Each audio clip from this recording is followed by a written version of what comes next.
With college football season underway, fans will get their last look at the Power 5 conferences as we know them. Conference realignment has shaken up the landscape as the Pac-12 will soon lose 10 of its 12 members.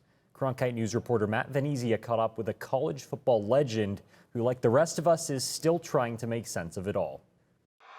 Former Michigan great Desmond Howard never gets tired of talking about the iconic play that helped him earn the Heisman Trophy in 1991 and cement his legacy after striking the pose.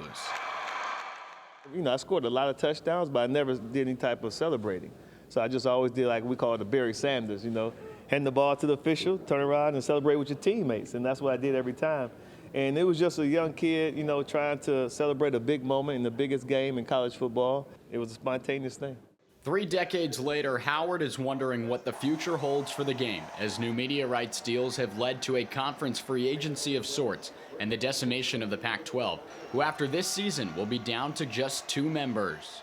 We'll see where the chips fall when it's all said and done. It's interesting to see that, you know, the Pac-12 would, you know, be decimated the way that it has happened this offseason. No one really, well, I know I didn't see it coming. It was a big surprise. Perhaps the Power 5 will turn into the Power 4 in 2024, as the Big Ten will have 18 members, including 4 schools from the Pac-12, making it the largest conference. The Big 12 adds 4 teams from the Pac en route to a 16-team new look. The SEC added these 2 schools from the Southern Midwest, and as of a few days ago, the ACC joined in on the fun, grabbing SMU and 2 more Pac-12 schools from California. But how will all of this conference shuffling affect the college football playoff? You would have to assume that a group of 5 team would be able to get in. We just need to see where all this alignment is going to land, when the dust settles and the smoke clears, where all these teams are going to land, and how many conferences are we going to actually have.